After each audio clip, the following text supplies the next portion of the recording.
We're here today with Andrew Blackwell. Hello, I'm Andrew. Hi, Andrew. I'm Gabe. I should have probably introduced myself, but I'm Gabe Anglin. And then we also got Leah here. Leah Hi. Urbank. I hope I said that right. It's Urbanic. Urbanic. You know I am sorry. It's okay. It's okay. I'm very good. Wouldn't be the first time. All right. Wouldn't. Yes. Yeah. Okay. So what are we talking about today? So we are going to talk about can't speak. Sorry. The 3 Star Wars sequels that came out starting in 2014 ish. Was it that long ago? Yes. I know the most recent one came out in 2019, and I think the other one was 17, and maybe the first one was 14. I don't remember. Let me look it up because I'm kind of can't remember. So. How much money did they put into that too? I remember hearing about it. It was a lot. It probably was because it's Disney who did it. I know. I guess I should preface this with a spoiler warning for the Star Wars movies, like all of them, because I guess we'll probably talk about. Yeah, we're gonna go through like everything. Things in the past that equate to things that happen in the future. Mm-hmm. And I mean, I'm going to go into details even about stuff that's not even in these movies. So Star Wars in general. So if you don't want to be spoiled with that, yeah, it was released in 2015 in December, so almost 2016. It was budget for the first one was actually $306 million. Wow. I mean, just going right into it, I wrote down because I have a beautiful sheet because I went through all the movies over a whole week, being most of the time spent on the last one because. Yeah. Gosh, that one was a drag to get through. But with The Force Awakens, I really liked, well, pretty much for all of them. Sound design was good. Oh, gorgeous. I really liked Rey's theme. Rey's theme. Yeah. Yes. Mm-hmm. I know we talked about that on call a couple days ago. Yeah. Good music. Mm-hmm. Soundtracks. It's gorgeous, and I like the music a lot because it's Star Wars. Mm-hmm. You can't go wrong with Star Wars music. Yeah. That's... If they mess up Star Wars music, they've messed up Star Wars like more than you can even mess up Star Wars. Mm-hmm. And another thing is it just looks good. Yeah. I mean, the cinematography is great. Character-wise, I like the character in all the characters in concept. I don't like how they went with them, some of them, but I think they all have good costumes. I really like the design of Kylo Ren, just specifically. I think he looks great. Mm-hmm. I really like his Sith outfit and stuff. Speaking of, like, in the actual story-wise, Kylo Ren killing Han Solo, I thought it was good in the sense of the actual, how the movie was trying to go with setting up Kylo Ren's character and everything set up to there. And I also like Snoke, just not in his execution, and I'll go into that later. I like the idea. I think the ideas were good, but I think in the end they weren't, if that makes any sense. It's like the setup was there, but the payoff never came, is what you're saying, I guess? Yeah, because I feel like Snoke could have been a great villain, or even a puppet villain for Kylo, or even, I'll get into my opinions on this, but I wanted General Hux to come in, at least in the last movie, and kind of, maybe not be the main antagonist, but the antagonist be like the conflict between Hux and Kylo, like they're both antagonists. Yeah. Or Kylo gets a redemption and Hux is the end, or something like that. But I think Hux was truly just he was one of the more terrifying characters. Like, he really gave off the sense of like a villain. He was imposing in the first movie, and then they made him comic relief in the next two. Yeah. Which just... I'm passionate about Hux. He's one of my favorite Star Wars characters. I know it's an obscure one, but... So, going into the cons, because I guess we're going straight from pros to cons, I wanted to at least get out what I liked about it first. I feel like Force Awakens is just a retold version of New Hope. I wrote down Rey lives on a desert planet. Starkiller Base is just the bigger Death Star. Basically has this... let me read this. They basically destroyed it the same way as the Death Star. They destroyed its weak point, even though it was a bigger weak point. They had to do, like, similar things where they had to shut down the shield and stuff like Obi-Wan Kenobi had to do. And speaking of Obi-Wan Kenobi, Han Solo was basically kind of like Obi-Wan, but to Rey. He dies to the Sith. Yeah, it's true. I never thought about that. Yeah. That never crossed my mind. Yeah, I was kind of thinking about that because I feel like Han Solo was like the Obi-Wan Kenobi in this. Movie. Yeah, because he was kind of the guiding compass of Rey, even though he's not the Jedi, like Obi-Wan Kenobi was. He was actually more of a guiding force for Rey in that first movie. Yeah, he was a parental guardian type figure for the protagonist. Yeah. So, The Last Jedi, it was made by, let me check, I wrote his name down. It was not J.J. Abrams. It was not J.J. Abrams, it was Rian Johnson. Yes. Yeah. So, he made it. I will say I like another one of his movies that he made later on called Knives Out. It did something similar to what he was trying to do in this movie. However, I feel like he screwed it up in this movie. Like, he did it, screwed up it really bad with Luke, being what he did with Luke. And even, I'm going back to that, like all the Mark Hamill interviews, but there's like a compilation up on YouTube of like all of the like warning signs that like Mark Hamill gave us, and it's just so, it hurts to see how he doesn't like the disrespect almost that Luke was handled with. And I do think that you can take Luke in the direction that this movie took him without doing it the way that it did. I think you can have him kind of become that Yoda figure without having him just run away from his problems. Because Luke would not run away from his problems. He almost killed Kylo and then ran away for 20 years? Yeah. Like, that does not strike me as Luke Skywalker. Yeah. It's out of place for who Luke is. Yeah, drinking the weird milk and giving Rey a weird face. That was a weird scene. The weird giraffe creature. Yeah, the weird giraffe creature. I wiped that from my mind, to be honest. I completely forgot about that scene. So... I don't get what the point of that is. I mean, there's always been, like, kind of, like, gross stuff in Star Wars that. Like, you know... No, that's all fine and good. I mean, let's not forget Jabba the Hutt exists. I mean, I think Star Wars is supposed to be weird. And his weird child. Oh, I love his child. Don't get me started on Jabba the Hutt's son. Okay, I'll go off on a tangent. I love him so much. And I actually have one last point for this movie, but... And I think we talked about this, me and you, when I say you, I'm referring to Leah. Yeah. But I feel like in this movie, and I'll explain exactly what I'm talking about real fast. Basically, I feel like Finn should have died. Yes. Probably. Yeah. I feel like his arc was complete. He throughout all for we the barely talked about Rose. He could have made a glorious sacrifice. Yeah. You know, and that would have been a good way to end him. Because he's been cowardly. Yeah, he's been cowardly the whole time. He's been cowardly, and he learned in the first movie to be not cowardly for his friends.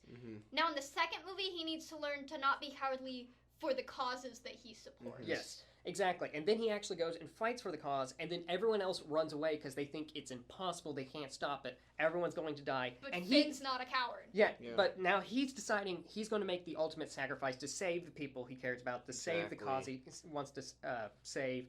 And then here comes Rose. Which, again, I like Rose as a character. I like her in a concept. I hate this scene. Rose comes in, collides with his ship, stops him from hitting it, and then goes... I wrote down the exact quote. We're not going to win this war by fighting the things we hate. We're going to do it by saving the things we love. I'm like, that is literally not what he's doing. Was doing. He wasn't fighting what he hates. I know he hates the Empire because of everything but he was doing it for the people what he does love. Yeah. So exactly. It's like... That's it comes off as very selfish, especially because they kiss after that. Yeah. It makes it seem like Rose just didn't want him to die. It would have been so much more dramatic and meaningful if he... And they don't do anything with him in the next movie. Yeah, exactly. Yeah. Finn should have died. And I think that would have been a perfect complete... Now, I like Finn. I don't want them to kill him off because I like him as a character. Yeah. So obviously I have that bias as a consumer. And, you know, they gotta sell the toys of Finn, and I get it. But at the same time, I do think that in a storytelling sense, it would have been the right move to kill him off. And then, even if you want to use Rose, have Rose be, you know, torn by this friend she's made, and have her in the third movie. I don't want to say replace Finn, because obviously Finn is irreplaceable as a character, but gives her a reason to fight more. Yeah, step into that role and be like, Finn died for us. Yeah. We gotta take this back. We gotta, you know, win. Yeah. And I think that would have been a way cooler arc than just writing both of them out in the third movie. Yeah. I mean, Finn's in there, but he does nothing except go, Ray, let me tell you something. And he never tells them. Yeah. Like, what? And I mean, they even bring it up multiple times. They're like, what were you going to say, Finn? He's like, I'll tell you later. Oh, and that goes back into the humor because they're about to be executed one of those times. And Poe's like, so, we ever going to talk about that? And Finn's like, not now. And it's like, you're about to die. Is this really what you want to bicker about? Yeah. And then again, though, that does feel almost original trilogy, like Han and Leia. Yeah. So I do kind of get that humor. Not really Han and Leia. But it's not likable. Yeah. There's again, it's the difference in characters and pacing and timing. Mm-hmm. And also, I think Hux is there, so... Yeah. So, I'm going to move us on to the last beautiful movie. The favorite one. Yes. I just remembered how it ends. I'm going to literally just run through the pros real fast, and we can talk about all of them. So, yeah, I was trying to find pros so badly during this entire movie. Can I be honest? The Star Wars music, obviously gorgeous, the Star Wars music, this is the first movie I don't like the music in it, not because the music's bad, but because of how they use the music. Okay. It's awful, because there's that one scene where Chewie, you think he's dead, which is its own thing. Oh my gosh, I'm gonna get to that. But then he's, like, alive, and they're playing this, like, triumphant, happy music, but he's, like, shackled because he's, like, a prisoner, and it's like, well, you want to be happy because Chewbacca's alive, but also, like, he's in an awful situation. So it's kind of like, all right, why is this the track that we're playing right now? Yeah. So, and it's just overused. The main themes are very overused. Mm-hmm. So I really Rey's theme's good though. Yeah. Sorry. I like the sets in this movie. We talked about force healing already. Rey cutting Kylo Ren's ship was a nice shot. I like that. Again, it was cool, nice. But why was he even like running at her? Cause that was a little. What were you even trying to accomplish by that? Like, it's not like he wanted to. Well, did he? No, he didn't want to kill her. He did not at that point in time. No. He wanted her to join him. And you know why they made that scene? For the trailers. I'll tell you now. That's true. They made that scene for the trailers. It was pretty much Yeah, that was like a trailer scene. That was the scene they always showed. So, first up, why the heck is Palpatine in this movie? Like, you should have gotten rid of him. Like, I understand he's like, oh, this big bad. Here's what I think they should have done. I think they should have, since Palpatine had, like, this whole following and everything, they could have played on that and been Snoke's part of his following, and he has all these followers. Oh, like a cultist type of... Yeah, They did have all those people in, like, the stands. Yeah. But no, they go, oh, Palpatine's clone's alive, and here's Palpatine, and all this stuff, and it's like, this is so stupid. Palpatine died. This takes away from Anakin and Luke's story, in my opinion. That is true. I have thought about that, but I forgot about it until you said that. You're absolutely right, it takes away, because the whole point of them defeating him as a father and son is literally like their entire character arc. Yep. And then nope, he's here again. Well, Palpatine. My favorite is how the story is just like Palpatine's back somehow. And then there's this one guy that's like cloning, dark secrets only the Sith knew, and I was like, have you watched your own movies? Cloning was not like a Sith thing. Yeah.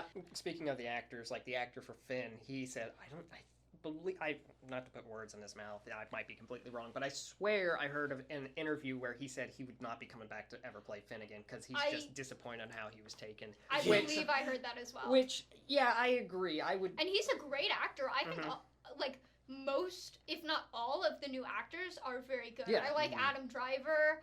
I like Daisy Ridley. Is that right? I think that sounds... I know it's Daisy, but I don't remember her last name. Yeah. I think it's I don't know the guy who plays Poe, but I like him. He does a good job.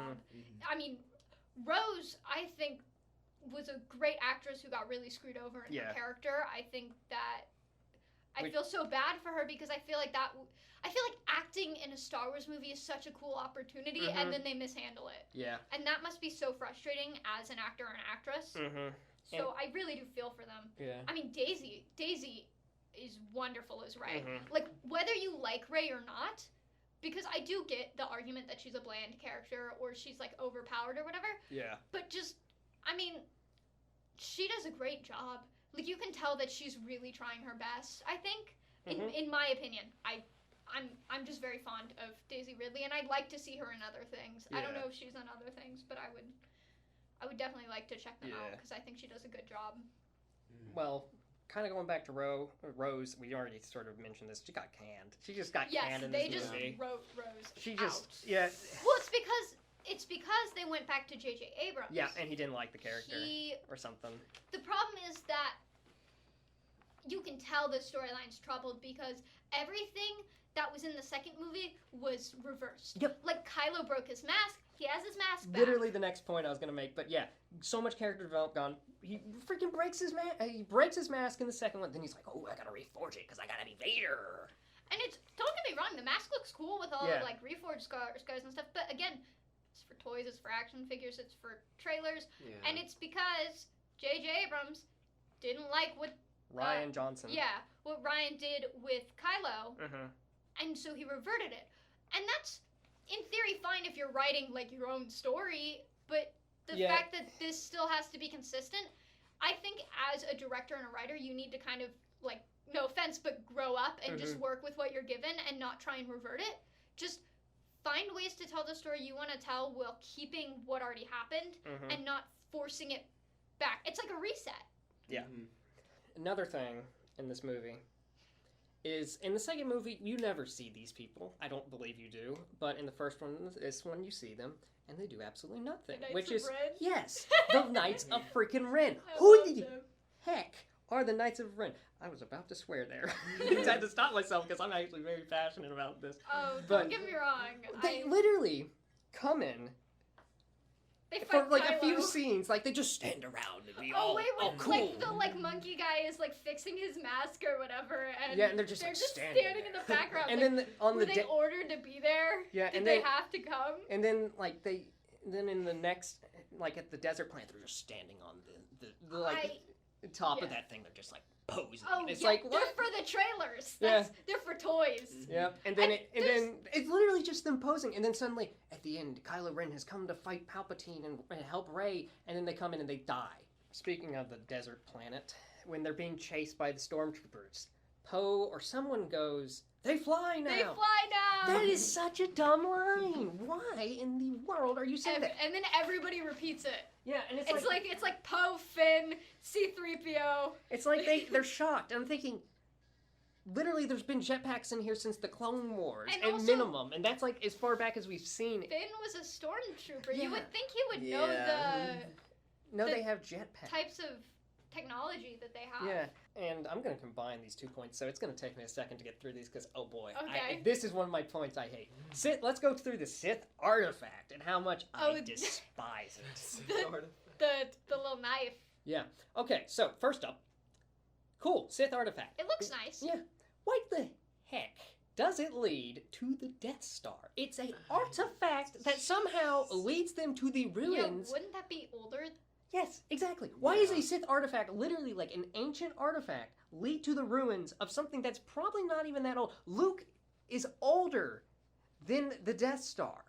And yet, somehow, I never thought about that. And yet somehow this artifact that's older than Luke leads to something that is younger than Luke being the Death Star. How the heck does that happen? Why, like, did they use their future sense? I understand, like, some Jedi can see the future, but that's still stupid. How do they know Palpatine would take the Wayfinder and stick it on the ship and then it'd get exploded and land right there in that perfectly be destroyed so the knife lines up perfectly with C-3PO's death?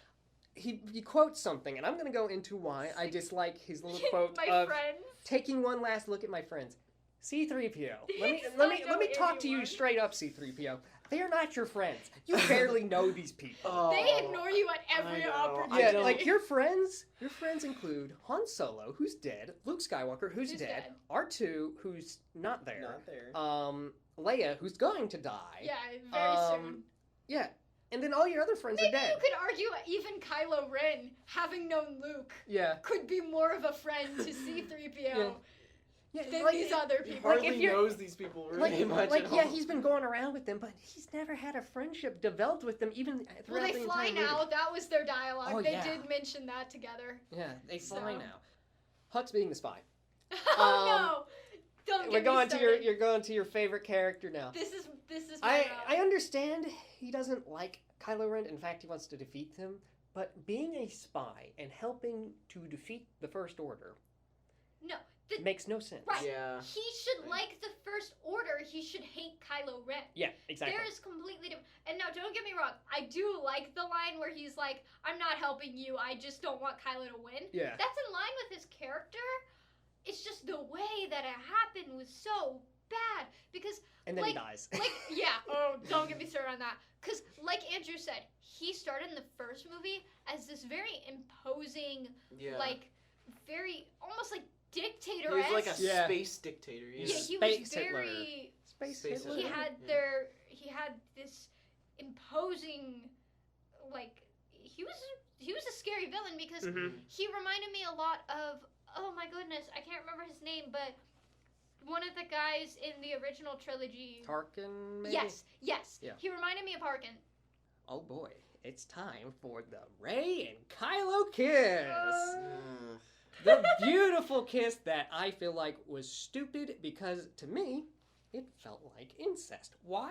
Because Han Solo and Leia Organa were her parent figures, Rey's.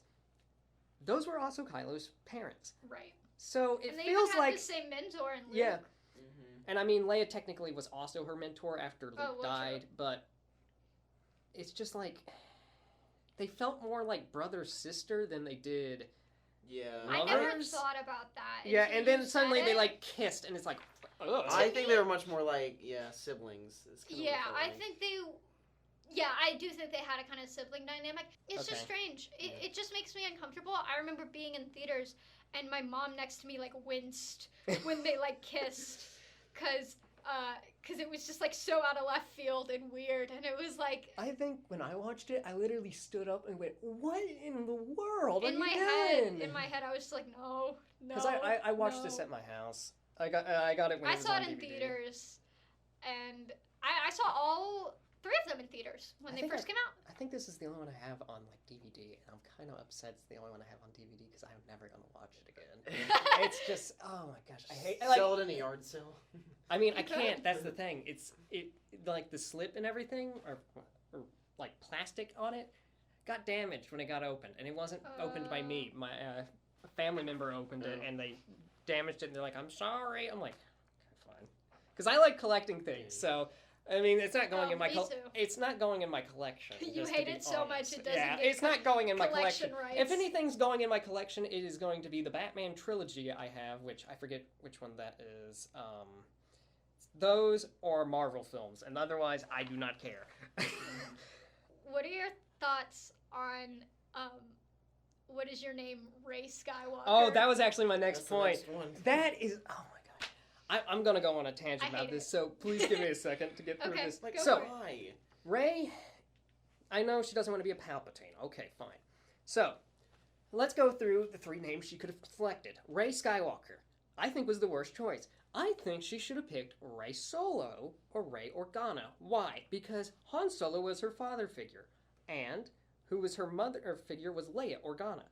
Who is the crazy old man who lived on a mountain, drank weird green milk on his beard, yelled at her, and, you know... Didn't seem very nice to her. Yeah, it didn't seem nice to her, and literally only had, like, 2, like, nice scenes, and it was mainly mentor scenes.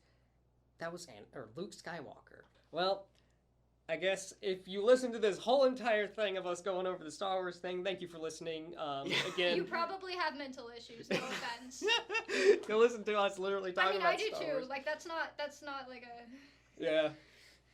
Andrew's the only one normal here. I don't say that insensitively. Hi, I'm normal. Yeah, that's why he didn't say anything for 2 hours. Yeah, he's too normal for us.